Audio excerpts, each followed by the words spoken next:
Hello, everyone. Welcome back. I'm your host, Steven Avlos, alongside my dad. Hello.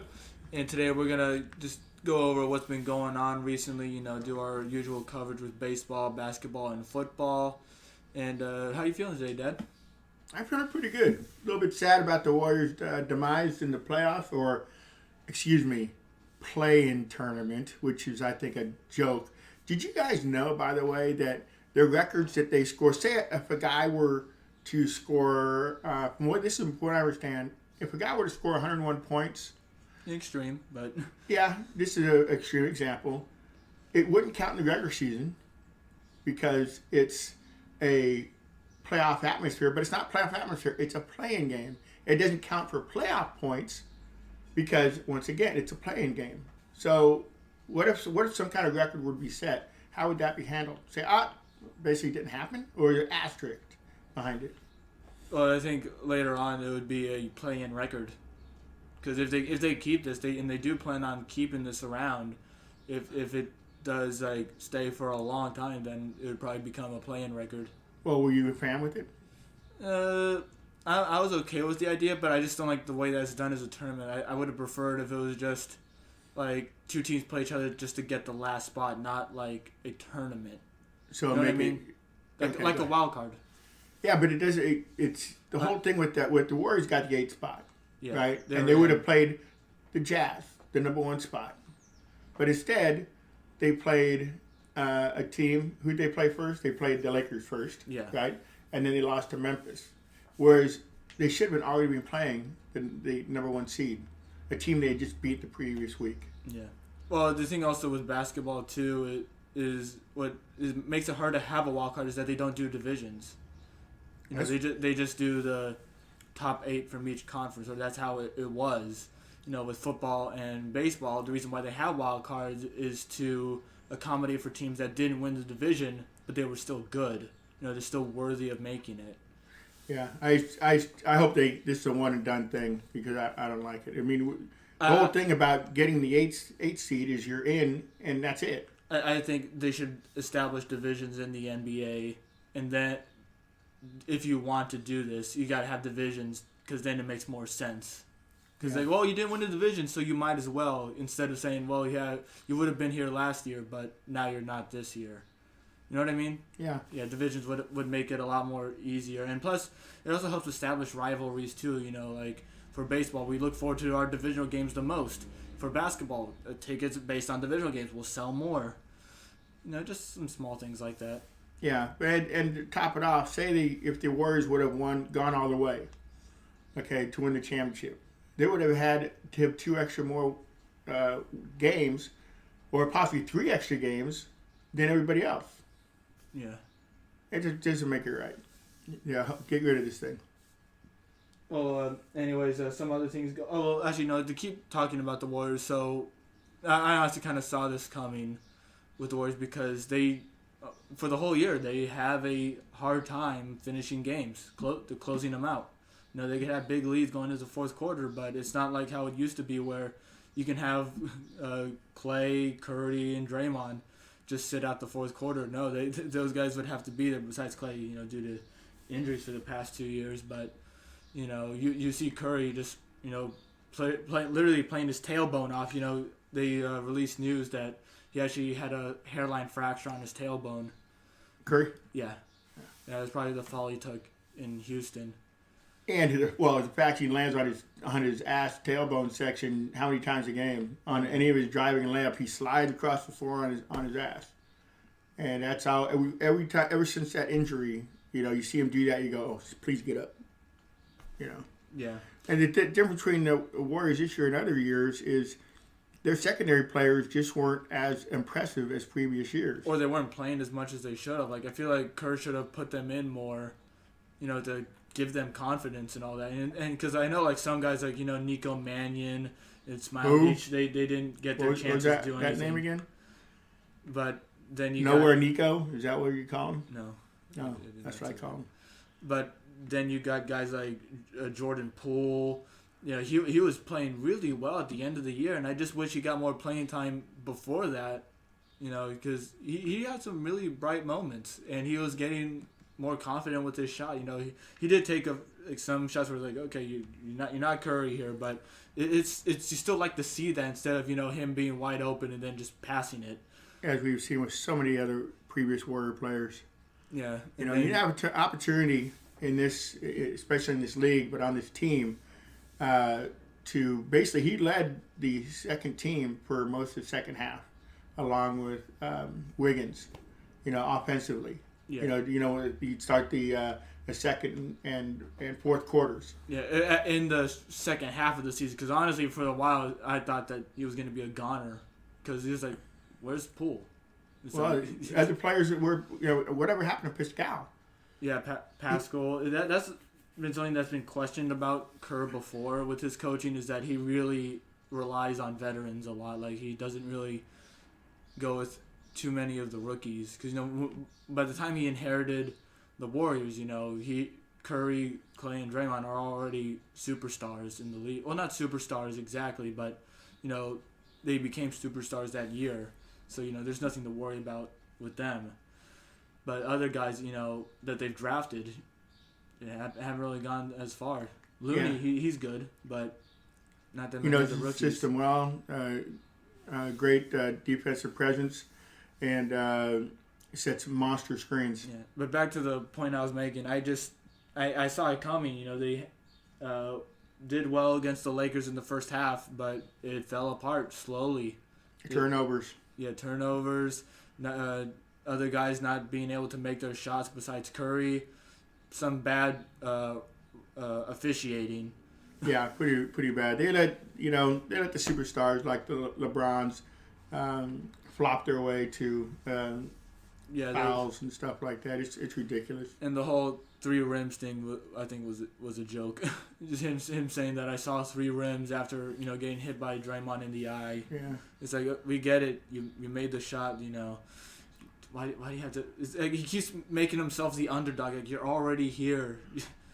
Yeah, you're not an underdog anymore. Like, to see him get hit and flail like a dead fish when he's You already did that against the Suns. Against Chris Paul. Is he 7 foot? He's 7 foot. No, I don't think so. But he is tall, though. Yeah. He's still a monster, still a beast, 280 pounds, whatever, and yet he falls like a fly. Yeah, and I was trying to say that Chris Paul, a much shorter guy, you see him flopping to someone like him. Like what's Chris Paul going to do to you? But, yeah, it's pretty frustrating to watch overall. But how do you think their chances are next year? Well, if Clay can just resemble how he used to play before the injuries, I'd say they can be possibly 5 to 6. I don't know if it's still too close to say like top 4. I don't think, because like I said, there's still a lot to work out there. Yeah, if he comes back healthy, I think they'll be a lot better than that. Actually, I think there'll be a 3 or 4. I just don't want to get my hopes too high, because like I said, if you can't close out games, you're not going to win. You're not going to be taken seriously in the league. Well, the best thing about having the players get as much time as they did this year is the experience they got. Even though we said that going to this year, the best thing about last year not having Curry was the amount of time they were going to be getting, and it proved to be very valuable to Poole, to Pascal early on. Yeah, and he did have some injuries, but still, I feel like I don't know. It's just weird how the bench was managed this year. But anyways, though, you want to go into grades? Yeah. I got the roster here. So first up, we got Stephen Curry. Easy A plus right there. I don't really anything else to really question about it. He's MVP. He's an MVP finalist. Other people have vouched for him to be MVP. Who are the other 2 finalists? Jokic and Embiid. Embiid joke. I'm not a fan of either of them. Jokic is good, but Embiid, he's I'm not a fan of Embiid. They win plenty of games without him, put it that way. Yeah. Deciding, no. He's better than Simmons, though. Simmons can be... I feel like Of course, he's better than Simmons. But they have a better rounded out team than they have this year, so I think he's just a dog. And you see how the Warriors play without Curry. It's just... They're nothing without him. And he so many times had the team on his back. Like, he literally broke his back for this team. Yeah. and he put on some amazing performances, some of the best we've seen of his career, and he's 33 years old. Scoring. He had this house of rock in many nights. Oh yeah, and so next up, anything else? Really? Enough MVP. Yeah, hopefully he gets MVP. Draymond Green, I would say B minus because he still is part of like the heart and soul of the team. Yeah. You still want to see more from him. Like I'm not a big fan of like the whole thing of how he needs to shoot more. I would just say he just needs to shoot smarter. Because sometimes you see him take a shot, especially at the end of the game against Memphis, and the regulation.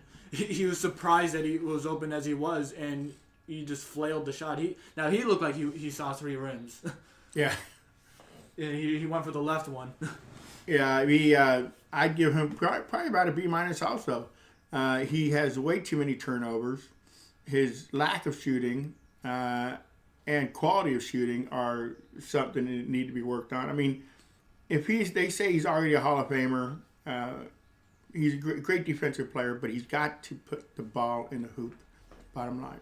Well, I wouldn't say like not force it, like like trying to get through people and all that, but just if the opportunity is there, just take it then. Well, yeah, when he drove to the basket about 6 feet away and passed it out when there was nobody, he could have just gone in and slammed it. But he threw it out, got the turnover. Frustrating to watch offensively.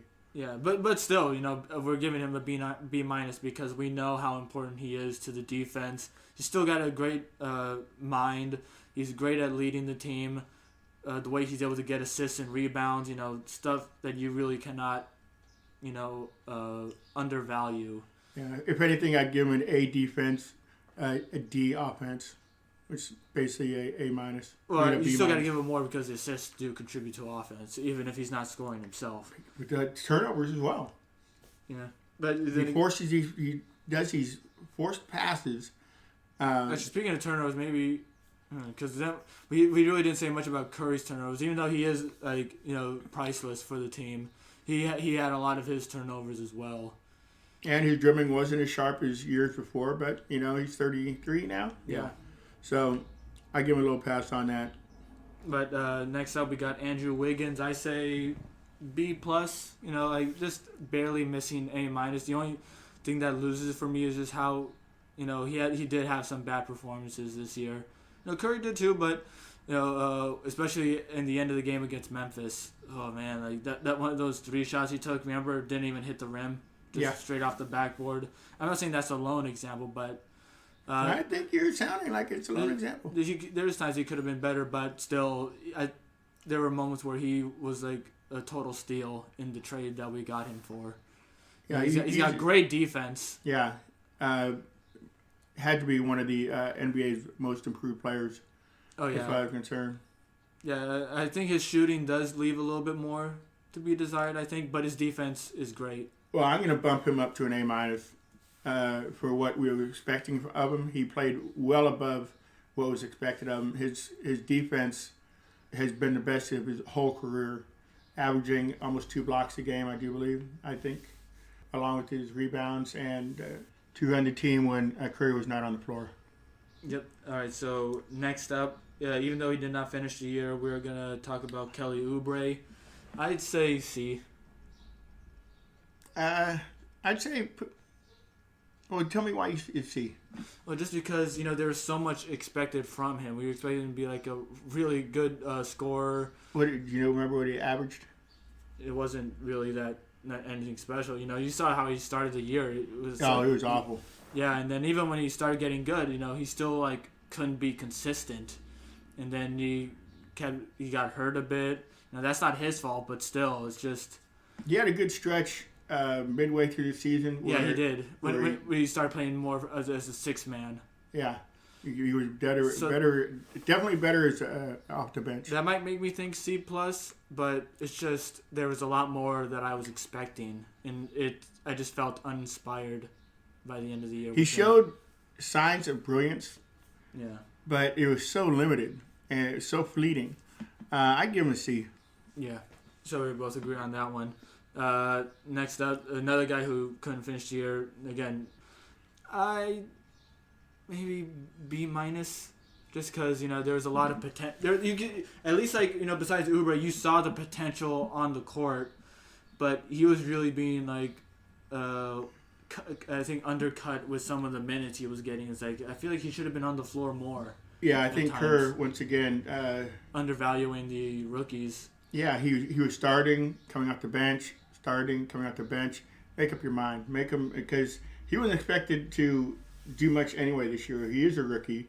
And he barely played in college. Yeah, 3 games. So, yeah, I'm going to see average grade. I give him B minus because at least when he was on the floor, he brought something to the Warriors that they didn't really have for a while. Someone that could, be just a big guy. Even though he could have been better on rebounds. I'm going to give him the benefit of the doubt basically. Yeah. With the B minus. Then we got Kevon Looney. I'd say B minus as well. There's times you feel like he can do more, but he was still really good at rebounding, and yeah. I can give him a B. Yeah, I feel like there's not a whole lot I can say actually. It'd be nice if he did something offensively, and I always expect him to shoot more. Yeah, I mean, because he has shown good offensive skills before. Taking a mid-range jumper, even a 3-point now and then. But he basically abandoned that, and the only time he does score is on offensive rebound or put some kind of putback. But he does work hard though. Oh, he does work hard. Yeah. Next up, Jordan Poole. I'm gonna give him a B or even maybe just a B plus, just alone with how he played at the second half of the year, or really fourth quarter of the year, and in the play-in games. Well, I'm going to give him a D in the first half and a B in the second half, so I'm just going to give him a C. I feel like it's kind of hard to give him that kind of grade, though, because he really got no playing time. Well, he did get playing time. He wasn't taking advantage of the time that was given. And that's what you have to do. And when we get to Mannion, we'll talk about that as well. Yeah, but I give Poole a B. I was really impressed with how he was able to shoot. And I basically just kind of void the way it was with the first time. I know, but what I'm saying is I don't think, a sample size of someone because you say a D in the first half, in the B in the second half, but you got to consider how much he played. So you're valuing the small minutes in the first half just as much as the more minutes he had in the second half. But that's still he had the weight of them. The weight of the halves, the weight of his second half was much more. Well, I'm not saying that's good, but the weight of it, kind of like how school grades are, the weight of one assignment might be more. But if let's say I'm gonna, just try to explain it. So let's say someone gets an A in a assignment that isn't weighted as much, but they get an F in an assignment that is. So it's not gonna just be equal. They're not gonna cancel out. It's gonna just be a big F because the one that is weighted more is more important. So that's the thing with me is I feel like the second half was so much more important, and the time he got was important as well. When Poole got in, it was more like some garbage minutes and all that, where he didn't do much. Well, I'm looking at it as of him the time that he did get, he didn't produce. That's what I'm saying. Yeah, but had he produced, he would have got more time. I'm giving him B. Okay, I'm sticking with my C. Damian Lee, I'd say C plus. He had some nice moments where he was shooting really well, but then he also kind of just before he got COVID, kind of just fell off of the team. It felt. Yeah, he also didn't produce enough when he was out there.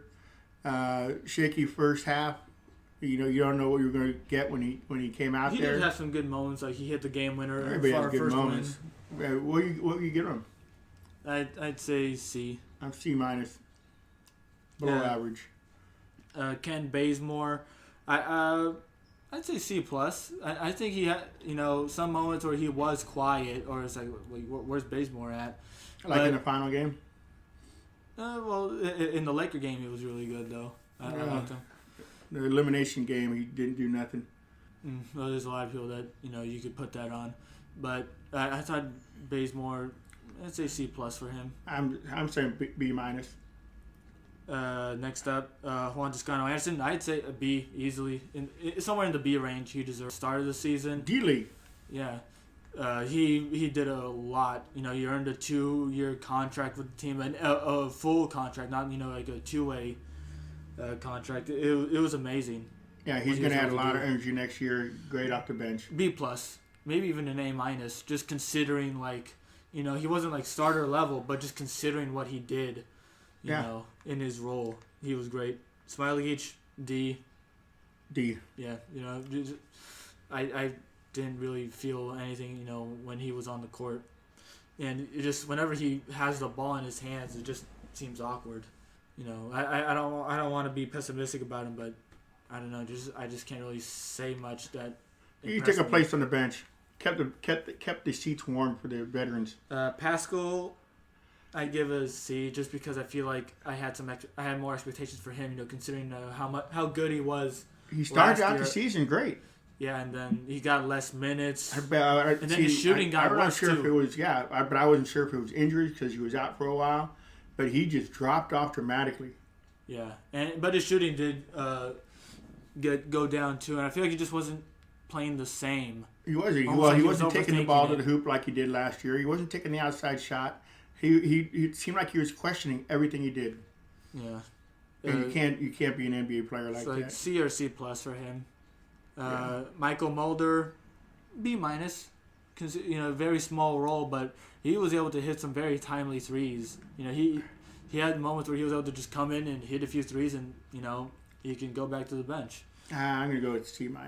I'd say B- for him. There were some moments that I really did like from him. The other moments too where he could have done more, but considering a small role as his, I think it was nice. Yeah. Well, once again, I mean the mistakes he makes, considering how little time he's out there, are going to stand out. And unfortunately, in my opinion, he made too many mistakes in the time allotted. Nico Mannion, D. They have the saying of when someone like showboats too much over, act like you've done it before. Well, for him, it's like he hasn't even been there before. Sometimes, just bobbling the ball, making some bad shots. He had some shots, but mostly in garbage time. Well, Kerr got rid of Wanamaker to give him an opportunity, and he fumbled the ball from the get-go. Wanamaker was a decent player. I know you didn't like him that much. I didn't like him. But he controlled the offense. He ran the offense. Played decent defense. His offense was very questionable. But Mannion, I'd give him a D-. Gary Payton, I would just say like a C- or a C just because he got very little playing time. But there were some moments where it's like he's actually decent on defense, just didn't have much to do on offense. So, yeah, I'm not. It's a bit of like a default answer. I'm not even going to give him a grade. He wasn't out there enough. Bell, I'm not giving him a grade. No, he no grade. Didn't do anything. Wanamaker, Marquise Chris, I don't think you can give him a grade. No, didn't play. Yeah. And then Jordan, no, not Jordan. Okay, now let's go to the head coach. Well, Wanamaker, what would you give him? D. Yeah, I'd give him a D too. Wait a minute, a D+. I'm still sticking with D. Okay. And then for the coaching, I think C+. Just because I feel like I really did question a lot of how the younger guys were being managed. We questioned Kerr a lot.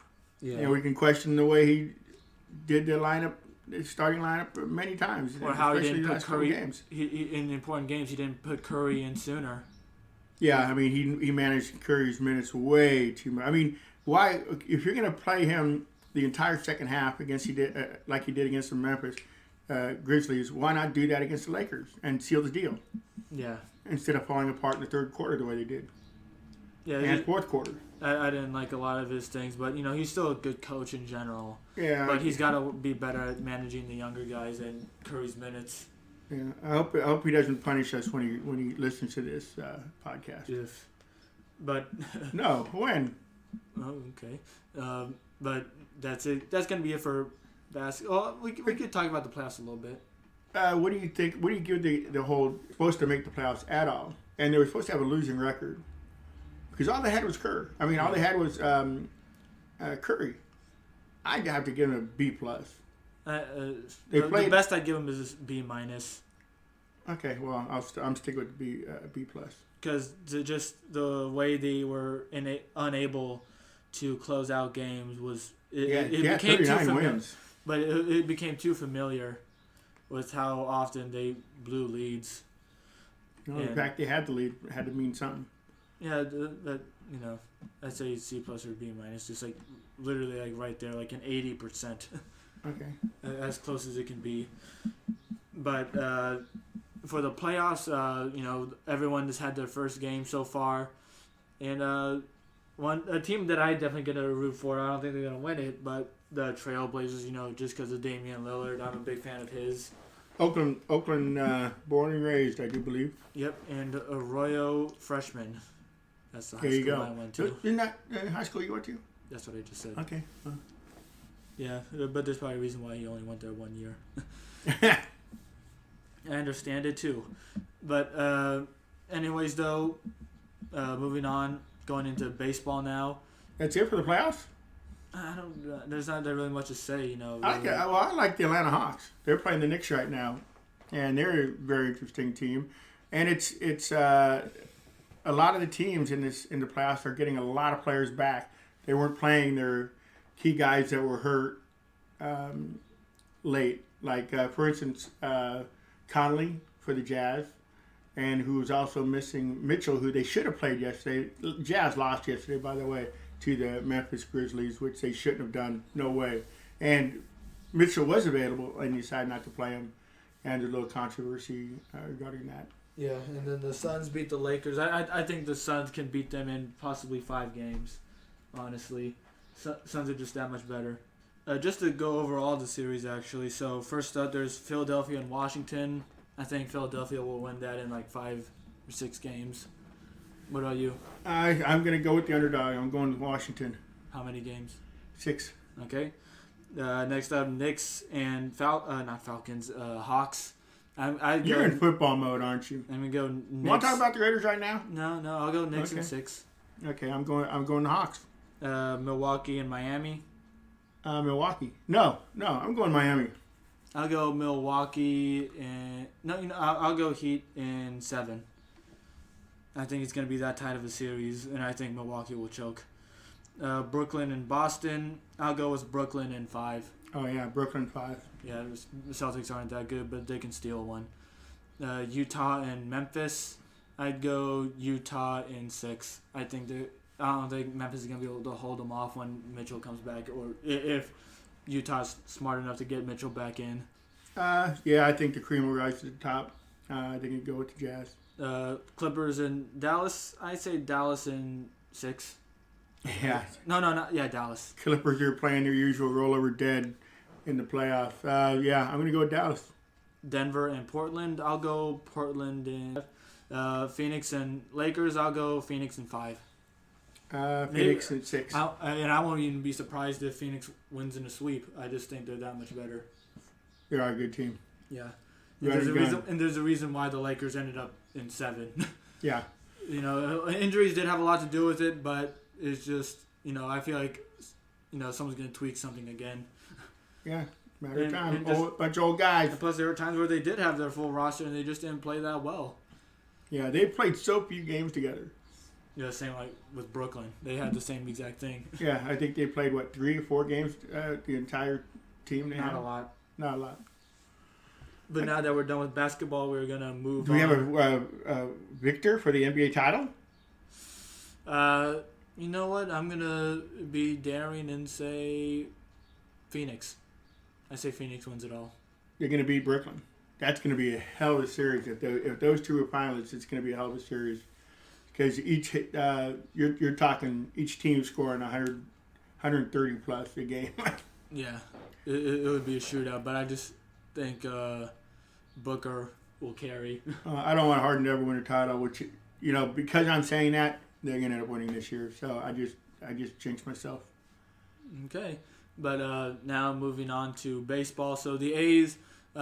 They haven't really lost that many series. They did lose, though, to the Astros. We were at Game 1, though, which is when they won. Got the victory. Tony Kemp got Play of the Week. They just announced it today. A diving catch against Maldonado. Full extension. Yeah, and they ended up walking off to win that one. But they lost the series. But then they beat the Angels in Anaheim 2 out of 3. Should have been a sweep. Yeah, and possibly one of the weirdest games to watch. But this is a game that I honestly had a bad feeling about from the start because Minaya wasn't too sharp. Like, he wasn't bad, but he really wasn't looking as sharp as he usually did. He didn't have any clean innings. Well, he only gave up the 1 run, didn't he? Yeah, only gave up 1 run in 5 innings. But the thing is, though, is you would like for him to go like another inning or two, and he couldn't keep the pitch count down. He couldn't put people away immediately, and it didn't feel right. And I felt like the A's should have scored more than 5 runs. They lost 6-5. And you, to be truthful, you were telling me the entire game, I don't like the way this game looks. I don't like the feeling of this. Yeah, because it just felt like it was going to slowly chip away, which is exactly what happened. And let me ask you, what was the reason, or the main, if there were to be a villain on the A's team, who do you think it was for that game? I'd say the management, the way that the bullpen was used. It had to be predetermined that that their best guys were not available.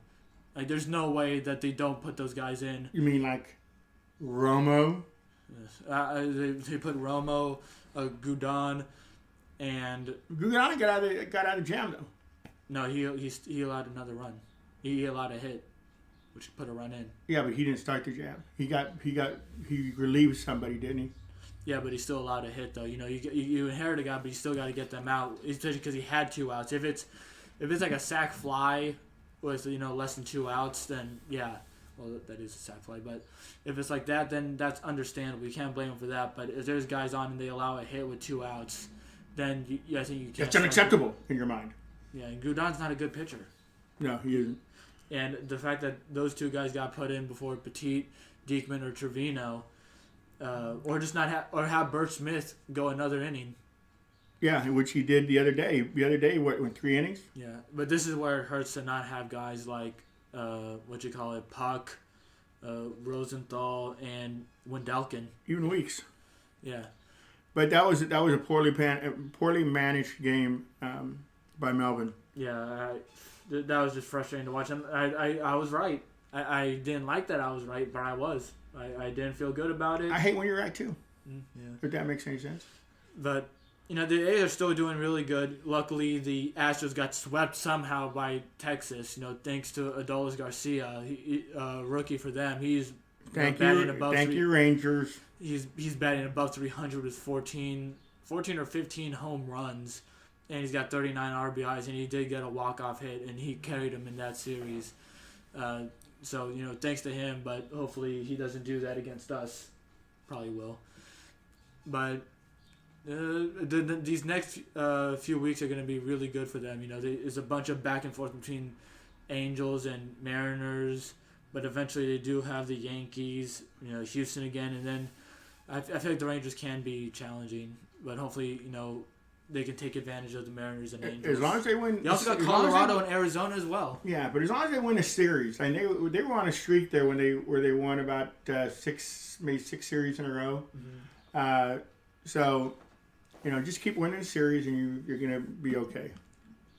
But anyways, though, if we're going to the Giants, they no longer have the division lead. In fact, they're now 3rd in the division, I believe. They got swept by the Los Angeles Dodgers. None of those games felt even close, honestly. Even their manager, Gabe Kapler, said they beat us in every way possible. And they did. Yeah, except for those 3 games, they're still playing above their head. I mean, they should be in last place according to basically everybody who follows baseball. I don't think last place, because Diamondbacks and Rockies, they're going to be awful. But I think they're going to stay in the middle. I don't see anything changing. And Padres will come out on top in that division. Yeah, but they're playing great too. Both the Padres and Dodgers are 9-1 in the last 10. Yeah. Oh, I guess so. Yeah, because I know Dodgers are on a 7-game winning streak, and Padres are on a 9-game winning streak. Yeah. And Tatis is just playing out of his mind again. Yeah. If you don't think he's the best shortstop in baseball, then I don't know. I think he's going to be. Wait a minute. What about Elvis? He's not even starting anymore since Pinder came back, and they've seen how well. I don't understand what you're saying. Yeah, enough of the jokes. But I say that a lot. I know I say that a lot. Yeah, I know. Yeah, everyone has their things that everyone say, like, it's my basically. You mean you're talking about me saying or It's average for us to say that. I could just stutter. Would you want me to stutter? But back to what I was saying though, do you think Tatis is a candidate for MVP? I definitely think so. I'm not even going to call it. It's too. I mean, I think Ohtani. They haven't even played a third of the year. I think. Talk to me in with a month or two left in the season. I think Ohtani's gotten some popularity votes as well with how well he's done, and then Garcia for Rookie of the Year, maybe. Everything is still young though. Yeah. A lot of knee-jerk Brown reactions. might just. You never know what Brown's going to do. Yeah, there's someone that we wouldn't expect to have 10 home runs by now. Yeah, definitely. And anything else for baseball? Well, we were going to talk about Unwritten rules. An incident that happened last week. So my dad made sure to look it up on his phone about all the unwritten rules in baseball, mainly to talk about how silly Tony La Russa is as a manager for the Chicago White Sox. I just think it was such a big mistake. It's like the Raiders getting John Gruden back, I think, but worse. Because La Russa is much older and, he just does not have much of a sense for the game as he used to. He looks like he's falling asleep at press conferences. Yeah, it's embarrassing to watch. Tell us why you, what happened to have this discussion. So, I can't remember the guy's name, but it was at a point where the game was already decided. A rookie for the White Sox. Yeah, the guy that he spent a lot of time. Mercedes, yes. He spent a lot of time in the minors.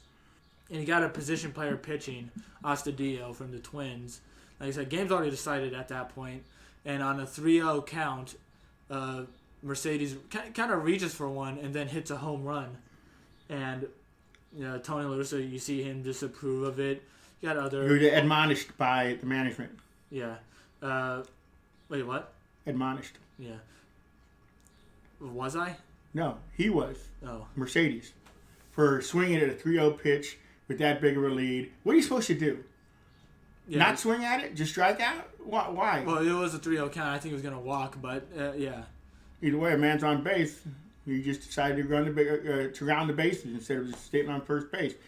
If you want to get somebody out, put in a damn pitcher. Yeah. You could have thrown somebody in there. Yeah, and I know why they do that, though, because they don't want to waste an arm in a game that's already decided. But still, I'm tired of all the old head talk with baseball. I know that's the thing to me that's killing the sport right now is so many old heads that are trying to decide what the game should be. We don't want what do you call it? We don't want robot umpires. Not exactly robot, but automatic strikes and balls. Yeah, I do. We want people to not celebrate home runs, but pitchers can do it just as much. Yeah, well, you had a little stat about the balls and strikes. How many balls were called strikes? How many strikes were called balls? Well, just for the Angels game in the last. In 5 innings, the percentage was quite high of bad calls. Yeah, it was awful because for A's batters, it was 12 a lot of around 8 to 12 pitches outside of the zone were called strikes. And then for A's pitchers, it was I think a few pitches in the zone were called balls, and it's affected them before. And I don't get the whole thing with how they can have these reports come out and they don't make umpires answer conference, and not just umpires, referees in basketball and football. They should be held accountable for the calls that they make, and they should have to do a press conference where they have to explain to the people why they made their call. Yeah, we got on this conversation earlier because I had seen that the U.S. Open for the first time, there will be no line judges. Everything is going to be done automatically. Laser. Yeah, automatically with lasers or whatever. And they're 100% right. It's about time with these pitchers who bust their ass for the entire game to get bogus calls. That's their livelihood. They deserve better. Yeah, and the same go with the batters. To call a ball a strike is just It should be done correctly. Yeah, I understand, how some people, well, partially understand how some people is like, well, there's a human element to the game because it does get attention, but still, I prefer the game to be fair. There should be no human elements to the game.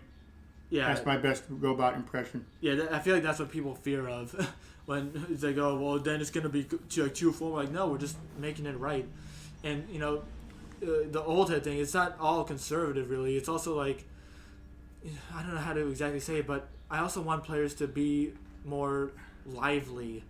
You shouldn't just have to hit a home run and then just trot the bases. I think you should be allowed to yell.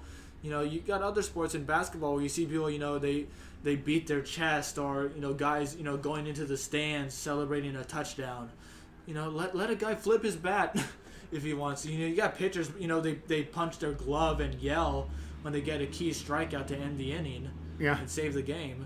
But you don't see a batter, try to throw their bat at them. But if a hitter watches their home run a second too long, then they're going to try to go for the ribs. Well, the NFL used to be called the No Fun League, and they've loosened up a bit. I think it's about time baseball does the same. Yeah. But anyways, though, I will go off of each of these unwritten rules posted. We're not sure if this is like how completely accurate, but it's decent done by list. Greg Olson is the author of and he pitched for, I do believe, about 16 years in the majors. All right, so rule number 1: there is no bunting for a hit in the 9th inning, only 9th. If the shift is deployed, then this rule is void.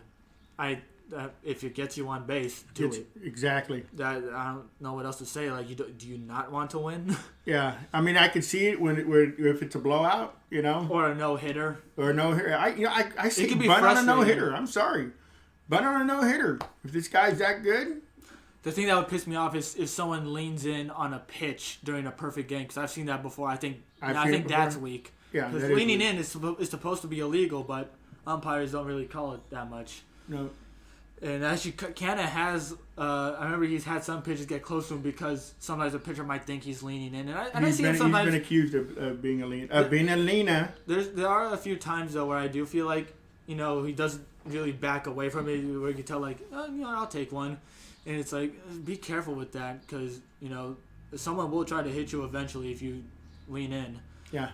Number 2, thou shalt not say no hitter in midst of a no hitter. That's understandable.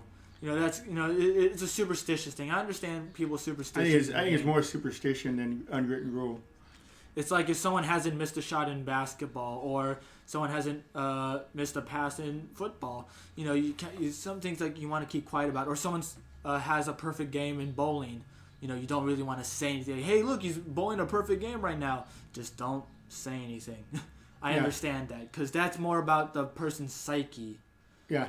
When it comes to their psyche, that's understandable in my opinion.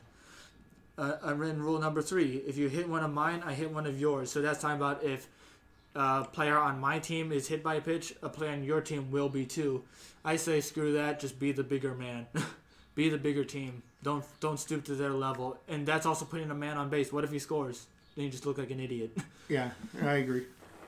Unwritten rule number 4: unless you are the pitcher, do not set foot on the mound. A little bit too superstitious, but I get it, kind of. You even see with catchers too when they have a meeting, no one really, they don't really get on the mound. The pitcher gets off the mound to talk with the catcher. Well, there was a famous incident involving A-Rod, where Dallas Braden was pitching, and A-Rod ran over the pitcher's mound, and they came to words. Dallas almost attacked the guy because that was his ground. Don't step on my territory. Yeah. So apparently it is a thing. I think it's a little bit much, but when it's an opponent, I can see why. But mound meeting, then that's got to be an exception because totally you see guys they're all on the mound. Yeah, that doesn't. It's an opponent going across. Do not make the first or third out at third. That has to do with just plain smarts. I wouldn't say that's an unwritten rule, but that's just, come on, dude. What are you doing? We have unless you're a really fast guy, like for the A's, like if it's Laureano, and he could push for a triple, or the ball scoots away from the catcher, away from third. It would have to be a gimme. Yeah. But to have somebody like Olsen try to stretch a double into a triple, or try to have him score from first base like he did the other day, forget it. And then number 6, if you are hit intentionally after your pitcher hit one of theirs, or you have an idiot who showboats a home run, don't start a fight. Just run down to first base, take one for the team. Yeah, I get that. Yeah, just be the bigger man. But of course, I feel like that's a contradiction to the other rule, where it's if you hit one of mine, I hit one of yours. It's like, well, that I guess is a bit of a double standard. Well, normally it would be done the very next batter. Yeah. So you don't know if that's the ninth place hitter or like the cleanup hitter. Do not run up the score on an opponent. Don't take your foot off the gas. How many times do people lose leads? Yeah, I don't believe in that one at all. You don't want me to score? Stop me. You play to win the game. And then next up, stealing signs is okay. Just don't get caught. That depends. If you're like the guy on second base and you could tell what they're doing and you try to seek this to a batter, completely fine. If you just happen to notice signs like the pattern, and you tell it to your player, the other guys in the dugout, that's fine. Don't use cameras. Don't use trash cans. Yeah. Houston, basically just don't hear do me. It. Houston, do you understand? Don't use technology, like the Astros and Red Sox did. Yeah. Well, the whole thing it's kind of funny because how many times has a guy been up at bat and he'll look the catcher will look at him to see if he's looking at the signs. Well, if the batter wants to look back and see where the catcher's positioned, I see nothing wrong with that. Well, we'll get to that when we get to it because that does come up later. Okay. Do not stand in the home plate circle, dirt area, home plate when a pitcher is warming up. Do not even get within 10 feet of said circle. I could see that. Because that would seem a bit like immature for someone just to stand it. Because then you're like, okay, yeah, you're just screwing with them. Yeah, dude, get away. Yeah, let them do their thing. You wouldn't like it if they did that to your pitcher. Nothing happens in the clubhouse leaves the clubhouse. I don't like the way that's worded, but I get it. That sounds a little too weird the way they're saying it. Well, it sounds like the whatever Vegas thing. Yeah, it sounds a little too jock-like, or like something that would happen like locker room talk, that kind of like that level of like jock talking like that. Like if you're talking about like team strategies, then yeah, that makes sense. But just the way that it's worded makes it sound like they're hiding something illegal outside of the sport. So I would just prefer that was worded better. Then next up, do not show up the other team or player. This means admiring home runs, doing happy dances after Ks, act like you've done it before. This I disagree with. I say there's got to be more personality into it. That helps hype the audience up. Well, I don't believe in anything planned, happy dance or anything like that. Just you want to throw your bat, fine. You want to do your fist pump as you want, whatever. You want to take your a little bit slower, do that too. But a whole plan thing. Next thing you know, they allow that. The guy will be doing a foxtrot around home plate. Or doing a flip. Yeah. On the bases. To a certain extent. I mean, don't be an idiot. But yeah, don't get yourself hurt. But I think they should be allowed to pump their fist, yell at the audience, do a "Are you not entertained" kind of thing. Yeah. To the stands. I would love to see something like that. Canna kind of did that, to the A's dugout when he ever hits a home run on the Giants. He says, this is my house, kind of thing. I like to see that, and it brings more personality to the players. It adds more flair. It makes it more human. They got to have that, and pitchers already do that too. Dance, yeah. Don't dance exactly, but you can yell, you can pump your fist in the air, do that. Well, Rodney used to do the whole shooting an arrow thing. Come on. Okay, next up, if your pitcher gives up a bomb, make an effort to appear like you're trying to chase it down. Don't just stand there and watch it fly over your head. No, if the ball's at the park, I ain't moving. Then you look like an idiot. Because then it looks like it's practically like an insult to yourself because you're giving the pitcher possible hope that it might be there. I mean, because wouldn't you look like an idiot then if you're trying to still go after? Like if it goes, let's say an extreme, if it goes like 600 feet, if it goes to another city, you just look like an idiot trying to go after it. Yeah, I mean, I have no problem with a player not moving when the ball's crushed Yeah. Now, if they crush it and it barely goes over the wall, that's another thing. Yeah, but if it's specifically talking about a bomb. Yeah, a bomb. Don't touch other people's stuff. That's understandable. Understandable. I don't really see much of a bother unless it is. What would I say? It's asked for. Yeah. Do not eat meals or drinks during the game. The alcohol part seems obvious. Yeah, I understand that. Yeah, you can do. Besides that, if you want to eat something, some people have superstitions. Like Wade Boggs used to eat chicken before every game. Yeah, anything that won't cause stomach issues. Yeah. Midway through, like chili, not that, but if it's peanuts, M&Ms, normal snacks. You should be able to eat anything you want. Doesn't affect your game. Yeah. Under no circumstances are you ever to try to injure an opponent. And what number is that? 15. Okay. I think that needs to go to Manny Machado. Yeah, idiot. Yeah, but that's a no-brainer right there. As I say, big brainer. Honor other superstitions. Do not mess with people's superstitions. We've already kind of agreed on that. Don't mess with other people's heads. Do not play catch on the infield. Everyone does that. That must have been like an older rule because you see them warm up all the time. Yeah. Unless it's saying besides warm ups. I'd have to see the infraction of that according to what he's talking about, which I don't believe in. Yeah, I feel like that's almost like a fake one. In an earlier rule, I said stealing signs was allowed, but do not peek in the catcher's signs if you are hitting. So that's what you were talking about. I would say if you catch a catcher lagging, I should say, not lacking, then punish him for it. That's on the catcher for not being discreet enough.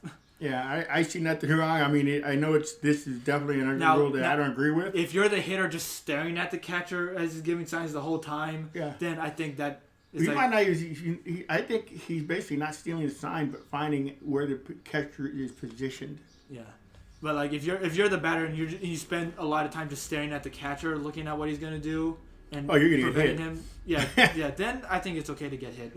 Yeah.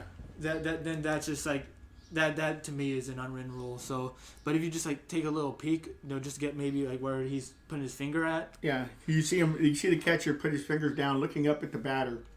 Making sure you're not looking. But that never happens. I mean, come on. The Astros never had to do that because they had the garbage cans. Yeah. Always take a strike in the 9th inning until the tying run comes to the plate. I hate seeing a guy try to hit a 5-run homer on the first pitch. What do you think? Because we do get frustrated sometimes when we see someone hit they swing at the first thing. It's that's already an out right there. But I wouldn't say it's completely unacceptable. How many times you see someone on the first pitch they hit a home run? Well, one of the things we're talking about watching the A's games is when the opponent has a good pitcher on the mound, and there's always a pitch limit. One of the things I always watch at a baseball game is the pitch count, because the pitcher can only go so far in the game, and yet when they have a high pitch count, the A's batters will swing at the first pitch. Take a couple pitches. Get him out of there, because he could. That's the difference between a win and a loss. Unless you see something absolutely asking to get hit, because let's say the pitcher, what if they just happen to throw a complete meatball right over the heart of the plate? But that rule there specifically talks about the 9th inning. Yeah, and I don't believe that rule. That's ridiculous. There's no stealing on 3-0 counts. I say do it. Because usually, I think the reason why they have that is because pitchers tend to throw softer. They throw something easier just to get over the plate to. Well, I'd have to think they'd want to throw a strike, so they're going to throw a fastball. But something a little harder, because the harder you throw sometimes, the less accurate you might be. Yeah, I don't agree. I don't agree with that one. Yeah, I don't agree with it either. Rookies are to be seen, not heard. This game owes you nothing. Don't act like you've been here because you haven't. No one is entitled to be a big leaguer, but you are a big leaguer, though. Maybe a rookie. Oh, that's a strange one, because rookies will get no respect, especially from the umpire. How many times have you listened to a game where, he's a rookie, so he's not going to get that call? Or the other way around. If a ball is a ball and a strike is a strike, call it the way it is. It shouldn't make any difference how many years you have in the league. Yeah, that's ridiculous. Once you set foot on the field, you're all major league professional player. Yeah, you deserve to get treated the same. If you do something great, you should celebrate the same. Now, if you try to maybe show up a big, like someone that's been there for a while, then it would depend. Like if it's like being rude, then that's another thing. Maybe like a rookie pitcher on the mound talking shit to a veteran. That's kind of Bush League. But I think would you say the same thing if it's a veteran talking crap to a rookie? You know, showing up on them. I can honestly say I don't ever recall that. I can't either, but I'm just saying, like, if that were to happen, you know, would you say the same thing? Because I would say, like, I'd have to say the same thing. Yeah, because I think it'd be a little bit different. I'd just say, like, hey, you're better than that. Like, you know, that's a rookie. You know, don't brag about striking out a rookie. Yeah. But then would that be considered like sugarcoating for the rookie? Because then isn't that still treating him differently? That's a little complicated. Yeah. But next one, as a pitcher that is getting pulled from the game, always hand the ball to your manager while you wait for him on the mound. Yeah, I don't see a big problem with that. None.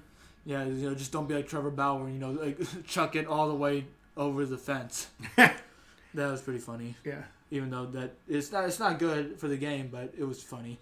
As a coach that has to cross the field to get to his coach's box, don't run across the field to get to your position. That's one thing I thought about as I read it.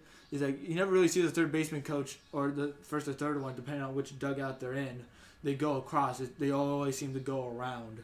I don't see why it'd be an issue if they did, but I don't think it's much to argue about, really. You know, it is what it is.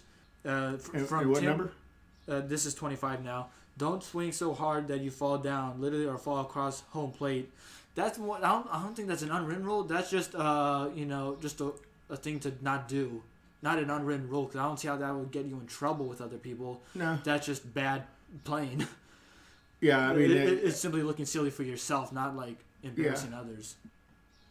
Exactly. Do not look at the umpire for an explanation of a ball or strike. If they make a bad call, call them out. They don't deserve pity. Well, I can understand... I can understand a player doing that, because, say if he swung at and he wasn't sure where the ball was. It wasn't called a strike because it was called a strike because he swung, but was it a ball or strike anyway? So the player might be curious, did I swing at a ball? No, but he's talking about an explanation of a ball or strike. Like, why did you call it? Explaining the call. Yeah, I think that's a stupid one. Do not look... Okay, this has been heavily suggested. Do not step on the chalk. That's what's it called? A superstition. Superstition. So, I'd let that slide, but if someone does it, don't like berate the guy. You know, don't blame him if you end up allowing 5 runs the next inning. Yeah, it's a line, and it's a line in the dirt. Try to avoid it, but it's not the end of the world if you do. Yeah. Well, a lot of pitchers are superstitious when they go from the mound to the dugout to not step on the line. Some don't give a crap. Yeah. No matter how bad you pitch, the pitcher must stay in the dugout until the inning ends. Like, I guess if you're gonna lose your cool, just wait. Yeah. A bit. Yeah. That's understandable. Understandable. You gotta be mature. It is a team sport. Respect the game. Respect your elders. Respect your coaches. Respect your opponents. Bottom line is, this game has been played for 140 years. The game will be played with or without you tomorrow. Yeah. Yeah. Just have respect. Don't be an idiot. Yeah. So those are the unwritten rules. As you can tell, there's a lot we liked and there's a lot we didn't like. Yeah. But it was nice to discuss them all. Yeah. Anything else going on in baseball that we can talk about? Because we are about to hit an hour. So I say we just go into... We still have an hour to go then. No, we don't. I get paid by the hour. And once the new hour starts, I would like to continue it. I think we're okay for now. Okay. But no football news. Yeah, so Aaron Rodgers did not attend OTAs. I have no idea where he's going to go. I just hope... Like, if he stays, that's fine with me. If he goes somewhere, please not the Broncos. That would be awful. I would have a little hope for the season if he goes to the Broncos. I hate that so much. They got a good defense already. What holds them back is quarterback, and I just don't want that. Yeah. And then Julio Jones has said accidentally live on Undisputed with Shannon Sharp and Skip Bayless that he wants out of... Are they sponsors? No. Okay. But he wants out of Atlanta, and he has requested a trade before. So I'm pretty sure they will let him out. Raiders are a team that normally had they traded him without him saying this, then there'd be amongst the fans, it'd be like, why would you get rid of our No, it's kind of fair player? That they were going to let things go after a while because guys are getting older. But he's still a fan favorite. Yeah. Yeah, so now that's off the table. But he was talked about a bit in the draft that he might be a target for the Raiders. And they are still loosely connected to him, but they're not a favorite to get him. It's like guys like Dallas. No, they probably have to give up something. You were saying second round pick? Yeah. He's 11 years into the league, isn't he? Mm-hmm. Yeah. I'd give away a second round pick. Maybe like the year after, I'd say. And after we win the Super Bowl? We wish. And I always wish. But so for the season, the schedule did come out for the Raiders, and we're going to do a quick run through of the schedule. Very quick. Win, loss, win, win, loss, win, loss. I didn't even say anything yet. Oh, okay. I'm sorry. Okay, so we'll say a sentence or two on why we choose our thing. So, week 1 at home against the Ravens. That one, I'd say loss. Just Baltimore's got a good defense. I think the Raiders' offense could score some points, but even though I do think that the defense will be important, and I think they can be a lot better than last year, it's not going to be immediate. It's not going to be an instant improvement. It's going to take a while. And it's not the playoffs, so Jackson won't flub this one. Yeah.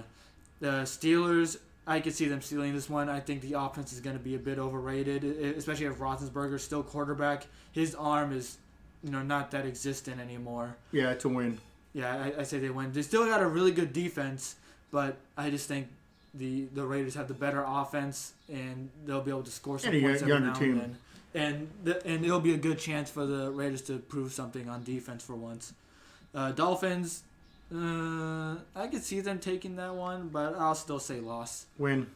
Chargers, win. Win. I say win just because, I don't know, I just don't feel too good about them going to their second year. I could see Herbert having like a bit of a sophomore year slump. Well, the fact that we and their defense improved too. our defense is monumental. Yeah. Well, on paper, we still got to do it on the field because we improved it on paper the year before too. That's what we're doing our guesses on. Yeah, but also a thing to consider too is that they don't have their defensive coordinator anymore, which is the guy that we have. If we have a lot of faith that our defense can be better with Gus Bradley as coordinator, then that would have to mean something for them to lose. Unless they got someone good to replace him, which I just don't think. And I really look forward to our Raider special. We're going to have a Raider special edition of the Carmel Sportscast before the season starts to go over the entire schedule and prognosis of the team. Yeah, we'll probably try to get that between the preseason week 3 and week 1 of the regular season. Yeah. Week 5 against the Bears. This one would depend. If there's no Justin Fields, then I say they win it easily. If there is Justin Fields, then I'd probably lean towards like a last-minute loss. And I say he has like one of those games. Home away? It is home. Okay. Broncos, I say they win. They got a good defense, but if Drew Lock is still their quarterback, that's going to hold them back. He's not a good quarterback. Home away? It is away. Okay. They're going to lose. Eagles, I say they win. Jalen Hurts is pretty good, but they're an inconsistent roster right now. Well, so he's got some games under his belt. Yeah, he's got some games under his belt, and he could be an X factor. Yeah, the only thing though is I remember watching his games. He didn't really have any good second halves. Like he has like electric first halves, second half just couldn't do it. Yeah, but this year it's his team. But so he's taking what all about Lamar snaps? Jackson? He got into the playoffs, midway. He became the starter midway through the season. And then it's like, well, it wasn't his team yet. Next year they go to the playoffs again, get killed. So it could be something like that, but I just don't think.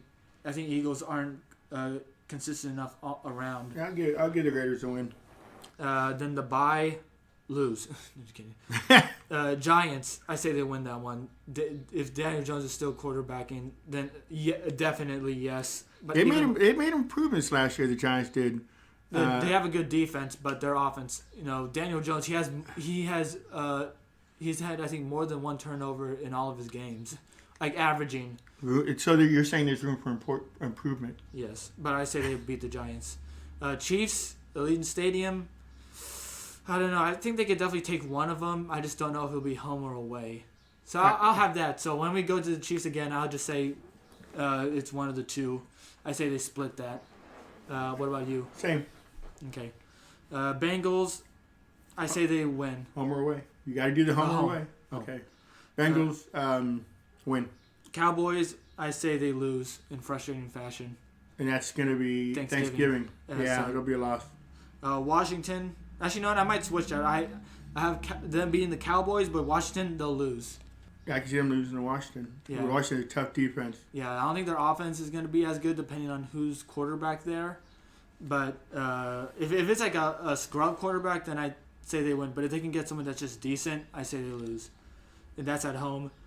The Chiefs, like I said, they split that. So I think they get one of those two. I just don't know which one it'll be. It'd be easy to say home because they should be better there, but they won away last time.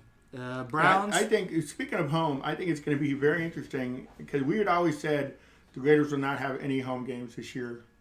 Or ever anymore because the amount of fans are going to be buying tickets to the Raider games. There aren't that many seats, people to fill the seats, I don't think, in Vegas as is. So a lot of them are going to be out-of-towners. They're going to be playing the Raiders. It's going to be a vacation kind of game for the opposing teams. And I think they might have more fans in the stadium for the other team than actual Raider fans. I disagree. I think they'll find a way, and also as long as people are there, just being fans, they don't have to be like diehard fans. I think that's enough to, make the Raiders feel better, the team. But next up, Browns in Cleveland.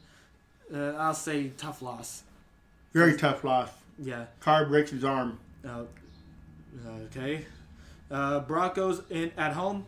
Win. And then, well, do you agree? Yeah. I say Colts. Ooh, that's going to be a tough one because now they got Carson Wentz, but he really... I think with a better offensive line that they have, he has a lot of great potential, but I could also see him still Colts had a decent defense, too. Yeah. I say this will be a sign of improvement. Win. Lost. Actually, no, I'll go lost. But Chargers week 18, I say they win at home. So I'll change Colts to loss. So let's see. All right, so basically, my dad has the Raiders going 10-7, right? Yeah, 10-7. And I got them going 11-6.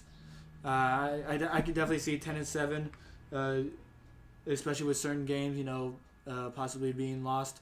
But I'll stick with 11-6. Yeah, and look forward to our Raiders preview. Before the start of the season, and you never know, we could lose some players during the preseason. Yeah. So that might make us amend our picks. Now, who do you think will be the most important player? Carr. I besides Carr though, I wouldn't say a player as much as a defensive coordinator. Yeah, I'd say Gus Bradley, but if I had to say a player besides Carr, Yannick Ngakoue. First of all, I couldn't even say that name, so I would have never. But he's the closest thing the Raiders have had since a certain other defensive end that they let go of. Who's that? Khalil Mack. Guy you have jerseys of? One jersey of. But he is, for the last, I think, his whole career, I think, he's had 8 sacks.